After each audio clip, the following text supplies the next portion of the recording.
지난주 말씀 가운데 이스라엘이 기브온 족속의 가문 이솔에 속아서 하나님 원하시지 않는 그 민족과의 조약을 맺게 됩니다. 기브온이 이스라엘과 화친을 맺게 되었다는 소문이 가나안 전역에 쫙 퍼진 것입니다. 이 소식을 들은 예루살렘 왕 아도니세덱이 이렇게 반응하는데 2절의 말씀을 제가 읽겠습니다. 아도니세덱은 이 소식에 몹시 놀랐습니다. 기브온은 왕의 성 가운데 하나처럼 큰 성이어서 아이보다 컸으며 그 성의 사람들은 다 강했기 때문에 아도니세덱이 크게 놀랐는데, 크게 놀랐다는 것은 두려워했다는 의미입니다. 기브온 성은 아이보다 컸고 기브온 사람들이 모두 강했고 용맹했는데, 이 기브온 사람들이 이스라엘 편에 서게 되니 가나안 지역의 힘의 균형이 이제 이스라엘로 완전히 쏠리게 된 것입니다. 이러므로 여호수아의 명성이 가나안 땅에 널리 퍼지게 되었고, 가나안 족속은 기브온이라고 하는 강하고 중요한 아군을 잃어버린 채 절체절명의 위기에 봉착하게 된 것입니다. 이에 다른 족속들이 서로 이제 살 길을 찾게 되는데, 우리 3절 말씀 함께 읽겠습니다. 시작. 그리하여 예루살렘 왕 아도니세덱은 헤브론 왕 호함과 야르문 왕 비람과 라기스 왕 라비아와 에글로 왕 드빌에게 사람을 보내. 여러분, 왜 사람을 보냈겠습니까? 우리 이스라엘 기브온 팀에 연합하여 함께 하나 되자라는 이유로 사람을 보내게 됩니다. 비록 기브온이 예상치 못하게 이스라엘 편이 되었지만 예루살렘 왕 아도니세덱을 포함한 5개 이스라엘 족속이 연합군을 형성하면 뭔가 싸움이 될 수 있겠다, 우리가 이길 수 있겠다, 그런 계산이 나온 것입니다. 그렇게 해서 가나안 땅에 전쟁다운 전쟁이 벌어지게 되었습니다. 이 전쟁이 사실상 가나안 땅 정복의 결정적인 교두보가 되어서 이기면 교두보를 얻는 것이고 지면 교두보를 잃는 것입니다. 그래서 그럼 스포츠 용어 중에 단두대 매치라고 하는 말이 있습니다. 토너먼트 형식에 자주 쓰이는 속어로 패배하면 단두대에 목이 잘리는 것처럼 끝난다. 내가 끝나든 상대방이 끝나든 이거는 정말 중요한 경기다. 단두대 매치라는 말을 쓰는데 바로 이 전쟁이 그런 전쟁이 되는 것입니다. 여호수아 10장 4절의 말씀을 제가 읽어보면 말했습니다. 기브온이 여호수아와 이스라엘 백성들과 조약을 맺었다고 하니 내게로 올라와서 나를 도와 기브온을 칩시다. 예루살렘 왕 아도니세덱이 내 나라 왕에게 전가를 보내서 나를 도와 이스라엘과 기브온을 칩시다라고 얘기하지 아니하고 기브온을 칩시다라고 기드온만 말하고 있습니다. 가나안 연합군의 목표는 오직 기브온이었습니다. 그럼 왜 그들은 이스라엘과 기브온이라고 얘기하지 아니하고 그냥 기브온만을 언급하고 있는 것일까?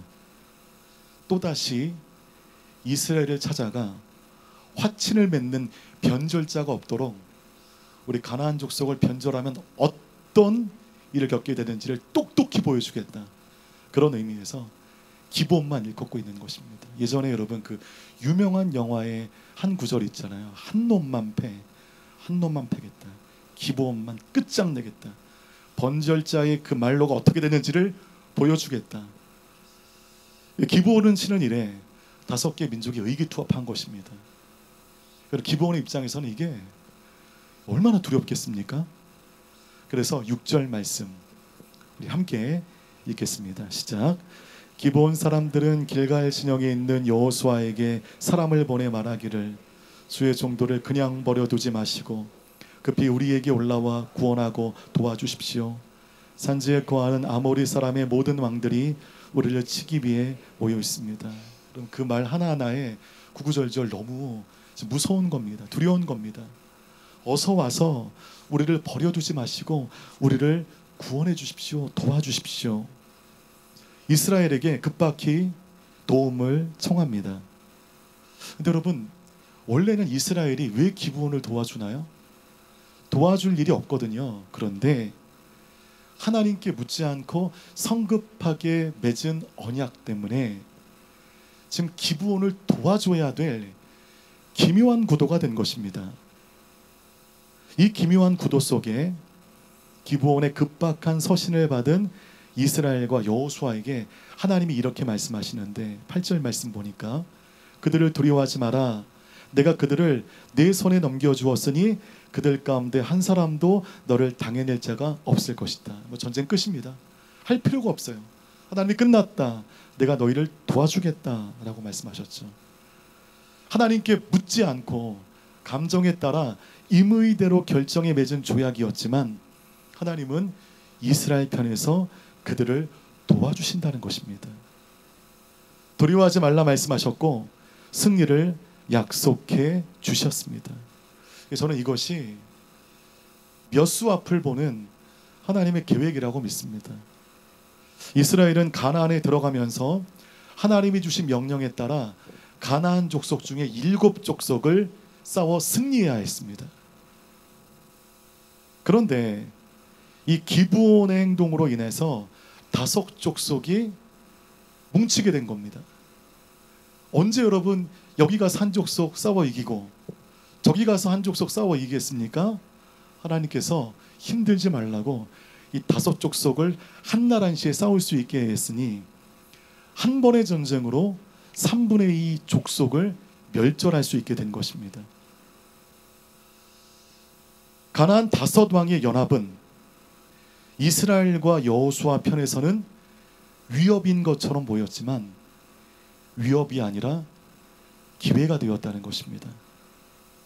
여러분, 하나님의 수가 위기라고 하는 이 옷을 입고 찾아온 것입니다. 하나님의 수가 전쟁이라고 하는 이 옷을 입고 찾아온 거예요. 하나님의 수가 여러분의 인생 가운데 고난이라고 하는 옷을 입고 찾아오는 것입니다. 때문에 믿는 자들의 삶 속에 있는 위기는 언제든지 위험하지만 기회가 되는 줄 믿습니다. 여러분 인생 가운데 저마다의 위기가 많으실 거예요. 경제적인 위기, 사업 확장에서의 위기, 여러 가지 위기가 있으신데 우리가 예수 믿는 사람들이라면, 하나님을 섬기는 사람들이라면, 날마다 세상 방식이 아닌 주님의 방식으로 살아갈 줄 아는 사람들이라면 그 위기는 위험한 기회되어 여러분의 삶에 놀라운 기회로 바뀌어질 줄 믿습니다. 그래서 믿는 사람들에게 닥친 위기는 기회를 담고 있는 그릇과도 같아요. 그 그릇 힘들다 깨어버리지 마시고 그 그릇 안에 담겨있는 그 기회를 꺼내시는 여러분들 모두 되시기를 주님의 이름으로 부탁드리겠습니다. 우리 9절 말씀 우리 함께 읽겠습니다. 시작. 그리하여 여호수아가 길갈에서 밤새워 행군에 가서 불시에 그들에게 들이닥쳤습니다. 여러분 이게 글씨만 보면 이해가 안 되어서 제가 지도를 좀 준비했는데 지도를 통해서 이해하시면 되겠습니다. 맨 오른쪽에 길갈이라고 하는 거 보이시죠? 이 길갈이 이스라엘의 베이스 캠프입니다. 길갈에 있는 이스라엘에게 기브온의 급박한 요청이 당도되었고 파란색 동선을 따라 32km를 밤새도록 달려 기브온에 당도하게 됩니다. 이제 여기서부터 진짜 전쟁다운 전쟁이 시작이 되는데 새벽 동트는 시간에 32km를 달려왔으니 얼마나 피곤하겠습니까? 쉬지도 못하고 가나안 연합군과 싸우는데 이미 승리를 주시겠다 말씀하셨잖아요. 파죽지세로 가나안 연합군을 쳐부시게 됩니다. 그때 두려움에 도망간 연합군들이 많았어요. 그 연합군들을 쫓아 그 지역에서 가장 높은 벳호론 비탈길을 올라가 진격하게 됩니다. 여러분 높은 고지를 향해 올라가며 싸우는 전쟁은 그렇지 않은 전쟁에 비해 몇 배는 더 힘들고 어려운 거죠. 그런데 이 벳호론에서도 적들에게 간단히 승리를 거두게 되는데 여기에서도 패배한 연합군의 잔당들이 다시 도망가기 시작하는 거예요. 아얄론과 아세가까지 도망가고 있을 바로 그때 하나님께서 느닷없는 무엇을 내리셨습니까? 우박을 내리셔서 그 우박에 맞고 적들이 죽어나가는데 칼에 맞아 죽은 사람보다 우박에 맞아 죽은 사람이 더 많았다고 성경 기록되어 있습니다. 제가 한국에서는 우박이 많은 적이 있는데 요만한 알갱이 우박이거든요. 그거 맞고 어떻게 사람이 죽겠습니까? 큰 우박이 삽시간에 내려 사람들에게 타격을 주고 그것에 맞은 연합군의 적군들이 죽어간 것입니다. 그래서 여러분 11절 말씀 가운데 그 말씀이 있는데 의외로 승리를 쉽게 얻게 되었습니다. 오늘 성경에 나타난 우박이나 폭우 등이 하나님의 징계와 심판의 도구로 사용되는 예가 성경에 많이 있는데 구약에서만 천재지변이 나온 사건을 세어보니까 정확하진 않고 약 한 29번 정도 되더라고요. 제가 세었을 때. 근데 그 29번 중에 20번에 대해 성경은 이것이 하나님의 무기다, 하나님의 도구다라고 명명하십니다. 인간들의 손에 쥐어진 인간의 무기보다 하나님의 무기로 천재지변을 통하여 악한 자들을 진멸하실 때 그 하나님의 무기는 더욱 강력했고 남은 작 없이 깨끗했으며 그것으로 완전한 승리를 가져다 주셨다는 것입니다. 오늘 이 우박이 하나님의 무기였던 것입니다. 바로 이 순간에 정말 신기한 일이 벌어지게 되죠. 이과 계통에 대학을 전공하신 분들은 정말 이해가 되지 않는 이 사건은 지금도 이 사건을 있는 그대로 받아들여야 되냐? 아니면 의미상으로 좀 필터링해서 해석해야 되느냐? 논란이 많을 만큼 신기한 사건입니다. 그리고 이 사건의 시작점에 우리 모두가 기억해야 할 여호수아의 기도가 있다는 것입니다. 우리 12절 말씀을 함께 읽겠습니다. 시작. 여호와께서 아모리 사람을 이스라엘에 넘겨주신 그날에 여호수아는 이스라엘 보는 앞에서 여호와께 말했습니다. 오 해야 기본이 그대로 멈춰 있어라. 오 달아 아얄론 골짜기에 그대로 멈춰 있어라. 오 해야 오 달아 그 자리에 멈춰 있어라. 말씀하니 정말로 멈춰 있게 되었다는 것입니다. 어떻게 이런 일이 있을 수 있습니까? 제가 중학교 때 이제 아버님이 교회를 개척하시고 아주 뜨겁게 목회하실 때 그때 저는 중학생이었고 청년부 수련회가 있었는데 청년부 수련회를 끝내고 돌아오는 길에 그 트럭에 이제 뒷칸에 청년들이 빼곡히 앉아서 오고 있는 중에 지금은 법상으로 그거 안 되죠. 큰일 납니다. 그럴 때 엄청난 폭우가 내렸대요. 그때 그 자리에 계셨던 아버지가 야 우리 손을 뻗고 하늘을 향해 명하자. 비야 그쳐라 얘기하면 비가 그칠 거다. 아멘 아멘. 그 트럭 뒤에서 위험한 줄도 모르고 두 손을 뻗고 비야 멈춰라 비야 멈춰라 기도한 것입니다. 비가 멈췄을까요? 안 멈췄을까요? 비가 멈춘 겁니다.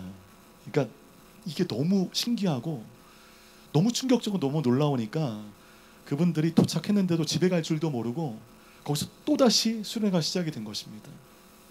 그 얘기를 듣고 아니 비가 어떻게 영원히 되느냐. 그칠 때가 있겠지. 비가 그치는 그 순간과 기도한 타이밍이 기가 막히게 맞아서 비가 멈춘 것인지 기도한다고 비가 멈추냐? 네, 그런 마음이 든 겁니다. 그런 마음이 드시는 분들이 지금 여기 계세요. 저 얼굴 보니까 알겠습니다. 타이밍이 기가 막히게 맞았겠지. 예, 여러분 저는 그렇게 치부해 버렸습니다. 참 우리 아버지는 너무 좀 균형을 잃었어. 아니, 뭐 그런 걸 기도하고. 근데 여러분 그 기적을 믿으면 그 기적의 은혜가 내 것이 되는 것이고 그 기적을 의심하면 우리 삶 가운데 아무 일도 일어나지 않는 것입니다. 이렇게 치부해 버렸으니 저는 그냥 요 모양 요 꼴로 살다가 30세 됐을 때 겨우 주님을 만난 것이죠. 아마 그 자리에 계신 분들 가운데 세 부류가 있었을 것입니다. 기도 응답이 되어 비가 멈췄을 때 그것을 찬양하고 그 기적을 인정한 무리와 저처럼 그게 무슨 응답이냐, 그칠 때가 됐으니까 그쳤겠지 하는 무리와 이게 뭔 일이냐, 여기는 어디고 난 누구냐, 그런 무리가 있었을 텐데 지금 돌아보면 그때 그 자리에 선 청년들, 지금 저보다 폭 나이가 많으신 분들이 되셨을 텐데 3분의 1은 되게 건강한 신앙생활을 영위하고 계시고요, 한 부류는 놀랍게도 이단에 빠져 계시고요, 한 부류는 그냥 그렇게 믿는 사람도 아닌 것 같고 안 믿는 사람도 아닌 것 같고 그 삶을 살아가고 있습니다. 여러분, 오늘 해가 멈추고 달이 멈추는 이것은 참 우리 이성으로는 받아들이기 어려운 사건입니다. 그리고 너무 오래전에 있었던 성경에 기록된 말씀이기 때문에 현대 과학으로 증명하기가 어렵습니다. 저는 이 사건을 그대로 믿는데 이것은 믿음의 영역인 것 같아요. 하나님은 이토록 능력이 많으시다. 이토록 능력이 많으신 하나님께서 우리의 삶에 많은 위기 가운데도 길을 열어주실 것이다. 저는 그렇게 믿습니다. 지도 이미지를 다시 한번 열어주시면 길갈에서 기브온을 향해 진격할 때 지도의 그 위도를 보면 새벽 내내 진군하다가 해가 떠오를 때, 이게 중요합니다, 해가 떠오를 때 고지를 향해 치고 올라가고 있는 거예요. 태양이 기브온 쪽에서 멈춰 있었기 때문에 이스라엘군이 서쪽 혹은 남서쪽을 향해 싸우고 있는데, 이 쉬운 말로 어떤 의미냐면 이스라엘이 그 태양을 앞에 두고 싸우는 의미일까요? 뒤에 두고 싸우는 의미일까요? 뒤에 두고 싸운다는 것입니다. 근데 이게 싸움에서는 굉장히 중요한 구도가 됩니다. 이스라엘은 태양을 등 뒤에 두고 싸우고 가나안 연합군은 태양을 바라보면서 싸우는데 그 시간이 동틀 때입니다. 동틀 때. 저는 이게 무슨 말인지 호치민에 와서 정확하게 알게 됐는데 매일 새벽 예배가 끝나고 집에 돌아갈 때 저는 너무 힘들어요. 왜냐하면 새벽 예배 나오시는 분들은 다 공감하실 겁니다. 새벽 예배 끝나고 집에 갈 그 7시가 안 되는 그 시간에 태양이 어디 와 있나요? 눈앞에 와 있습니다. 근데 호치민의 태양이 얼마나 센지 모르겠어요. 도저히 눈을 뜰 수가 없어서 이렇게 가다 걸려 넘어진 적이 많거든요. 그래서 저는 10분 남짓밖에 안 되는 우리 집을 그 길대로 가지 않고 그늘이 있는 곳으로 돌아가느라 더 많은 시간을 소비해서 집에 갑니다. 너무 힘들어요. 그래서 새벽 예배 오시는 분들 제가 허락해 드리겠으니까 선글라스를 끼고 오십시오. 녹내장 걸리세요. 진짜 시력 많이 약해지십니다. 너무 센 거예요. 여러분, 전쟁을 할 때 또 거기는 호치민이 아닌 중동입니다. 얼마나 햇빛이 더욱더 강하겠습니까? 그 햇빛을 바라보고 싸우는가 등 뒤에 놓고 싸우는가, 이건 병법의 굉장히 중요한 계획의 기초가 되는 것입니다. 하나님께서 이 태양을 원수들의 눈 앞에 두신 것입니다. 그래서 여러분, 하나님이 도우셔서 이미 승리가 약속되어진 전쟁이지만 하나님께서는 태양을 등 뒤에 두심으로 말미암아 적군들의 눈을 멀게 하셔서 싸움에 더욱더 승리의 교두보를 서게 하셨다는 것입니다. 저는 이 말씀을 읽으면서 물론 그 사실 그대로 저는 믿지만 또 하나 영적으로 알게 되는 것이 있습니다. 하나님은 여호수아의 기도에 의해 태양을 멈추게 하신 게 아니었습니다. 태양만이 멈춘 게 아니라 지구를 멈추게 하신 것이죠. 자전과 공전을 멈추게 하신 것입니다. 뿐만 아니라 태양 주위를 돌고 있는 지구의 공전까지 멈추게 하셨습니다. 그러니 여호수아 10장은 신앙의 해석과 과학의 논리가 충돌하는 대표적인 사건입니다. 근데 여러분, 만드신 분이 필요에 따라 잠깐 멈추시겠다는데 우리가 뭐라고 반론을 제기할 수 있겠습니까? 중력, 만물력과 같은 지구 안에 인간에게 영향을 줄 수 있는 모든 법칙을 그대로 붙들고 계신 하나님, 이것은 우리 믿음이 필요하다는 것입니다. 지구의 그 자전 속도가 시속 1600km라고 합니다. 공전 속도는 더 빨라요.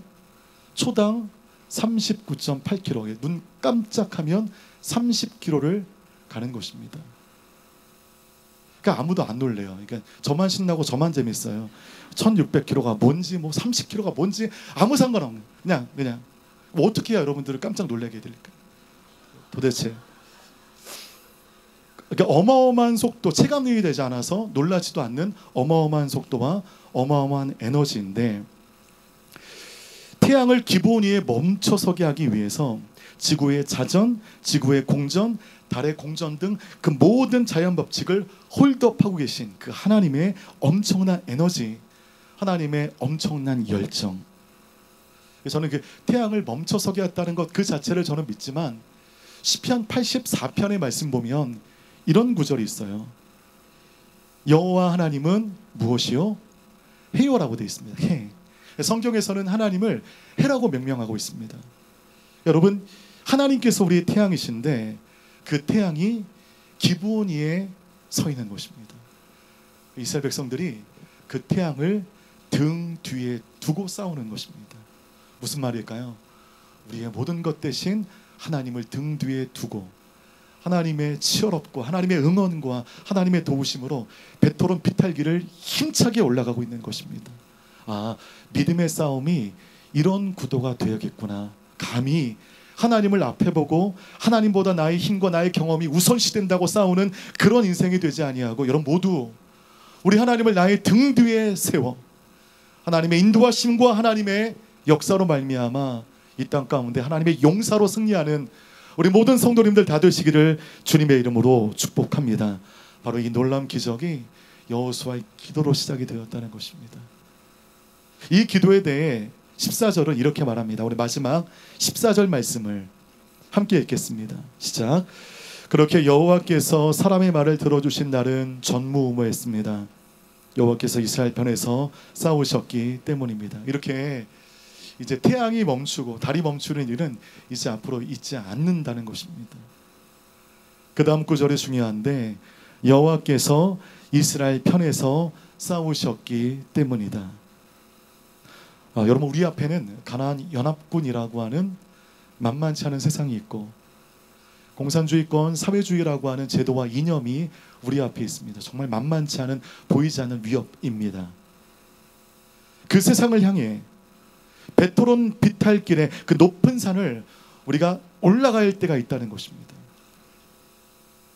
그리고 세상과 싸워야 할 때가 있습니다. 그럴 때 우리 태양 대신 우리 하나님을 등지고 이 시간 간절히 이 전쟁을 위해 기도하는 것입니다. 이 전쟁이 나의 전쟁이 되지 아니하고 하나님의 전쟁이 되게 해주십시오. 이 전쟁의 승리를 위해서 하나님의 능력을 보여주십시오. 말씀 마치겠습니다. 여러분, 오늘 이 말씀은 참 이성적으로 이해하기 어려운 사건이지만 저는 이 말씀은 신화가 아니라고 저는 믿습니다. 과장된 기록도 아니고 한번 문학적으로 필터링해야 할 이야기도 아니라고 저는 믿습니다. 이것을 믿으면 믿는 사람에게는 영적인 수혜가 오는 것이죠. 이것을 믿지 못하고 이것은 문학적 표현이지, 이건 아무것도 아니지 라고 하시는 분들은 제가 그랬던 것처럼 그냥 그런 신앙생활을 사는 것입니다. 여호수아의 기도로 하나님이 일하셨어요. 하나님의 현현이 일상인 시대였기 때문에 하나님께서는 지구의 공전과 자전을 붙잡는, 또한 달의 공전마저 붙잡는 어마어마한 자연 법칙을 붙잡는 수고도 맞이하지 않으시고, 여호수아를 위해, 이스라엘을 위해, 그리고 오늘 여러분을 위해 엄청난 에너지로 싸워주시는 우리 주님. 위기는 기회를 담는 그릇입니다. 때문에 위기를 두려워하지 않습니다. 물론 위기가 다가올 때 두려움이 없을 수가 없는데, 그 두려움 가운데 오늘 여호수아가 기도했던 것처럼 모든 권세 하나님이 우리의 가정을 붙들어 주시고 우리의 사업을 붙들어 주옵소서. 우리의 자녀들을 붙들어 주옵소서. 특별히 저마다의 자리에 좀 책임 있는 삶을 살고 있는 우리의 자녀들, 헌기에 찬 우리의 자녀들, 직장을 구해야 할 자녀들, 군대에 있는 자녀들, 우리의 자녀들을 붙잡아 주옵소서. 우리의 기도가 하나님께 상달되어 정말 우리 자녀들의 모든 위기를 담는 그릇이 되어 우리 자녀들의 그릇이 기회가 될 줄 믿습니다. 그 위기를 통해 여호수아의 기도가 우리의 삶 가운데 시작될 줄로 믿습니다.